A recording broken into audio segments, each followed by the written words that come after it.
27 मार्च 1977। Spain के canary द्वीपों में स्थित एक छोटे से एयरपोर्ट पर कुछ ऐसा हुआ जिसने पूरी दुनिया को हिला दिया। कुछ ही सेकंडों में दो विशाल जेट विमान एक ही रनवे पर आमने सामने आ गए और फिर हुआ इतिहास का सबसे भयानक विमान हादसा। ये कहानी है टेनेरिफ एयरपोर्ट डिजास्टर की। एक ऐसी दुर्घटना जिसमें 583 लोगों की जान चली गई।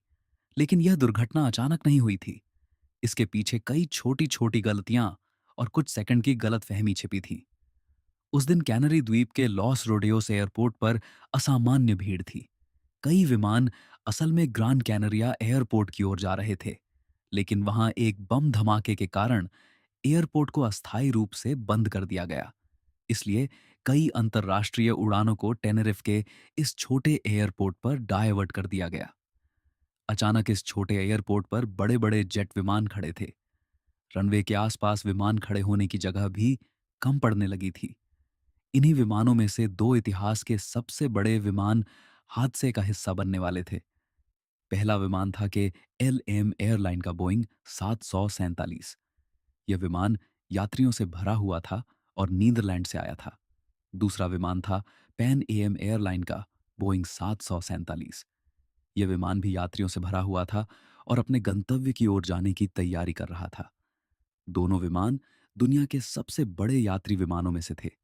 लेकिन इसी दौरान एयरपोर्ट के चारों तरफ मौसम तेजी से बदलने लगा।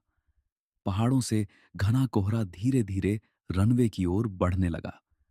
कुछ ही मिनटों में दृश्यता इतनी कम हो गई कि पायलट कुछ ही मीटर आगे देख पा रहे थे। यह स्थिति रनवे पर मौजूद विमानों के लिए बेहद खतरनाक थी।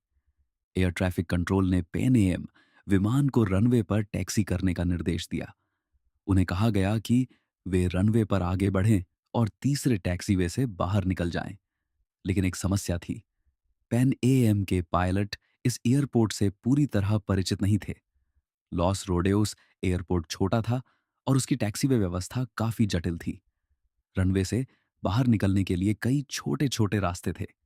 घने कोहरे की वजह से पेन एएम के पायलटों को टैक्सीवे साफ दिखाई नहीं दे रहे थे।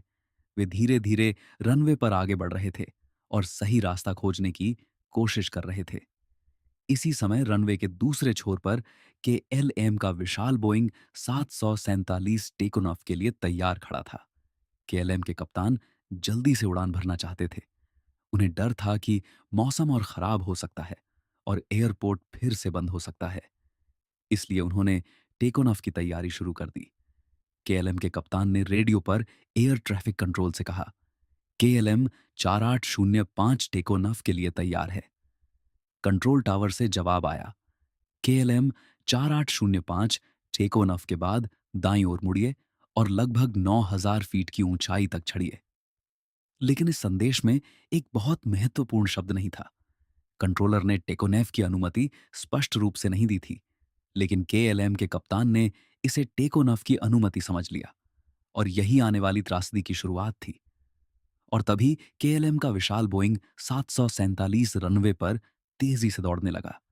इंजन की तेज आवाज पूरे एयरपोर्ट में गूंज रही थी। उसी समय पेनेम का विमान अभी भी रनवे पर था और बाहर निकलने की कोशिश कर रहा था। अचानक पेनेम के पायलटों ने घने कोहरे के बीच सामने से आती तेज रोशनी देखी। उन्हें तुरंत समझ आ गया कि एक विमान तेजी से उनकी ओर आ रहा है। उन्होंने तुरंत रेडियो पर कहा, हम अभी भी रनवे पर हैं। लेकिन अब बहुत देर हो चुकी थी। KLM के पायलटों ने सामने खड़े विमान को देखकर तुरंत विमान को ऊपर उठाने की कोशिश की, लेकिन दूरी बहुत कम थी। कुछ ही सेकंड में दोनों विशाल बोइंग 747 आपस में टकरा गए। टक्कर इतनी भयानक थी कि दोनों विमान आग की लपटों में घिर गए। इस दुर्घटना में 583 लोगों की जान चली गई। यह आज भी इतिहास की सबसे घातक विमान दुर्घटना मानी जाती है। इस दुर्घटना के बाद पूरी दुनिया के एविएशन नियम बदल दिए गए। पायलटों और एयर ट्रैफिक कंट्रोल के बीच कम्युनिकेशन के नए नियम बनाए गए ताकि भविष्य में ऐसी त्रासदी दोबारा न हो। टेनरिफ एयरपोर्ट डिजास्टर आज भी एविएशन इतिहास की सबसे बड़ी सीख माना जाता है।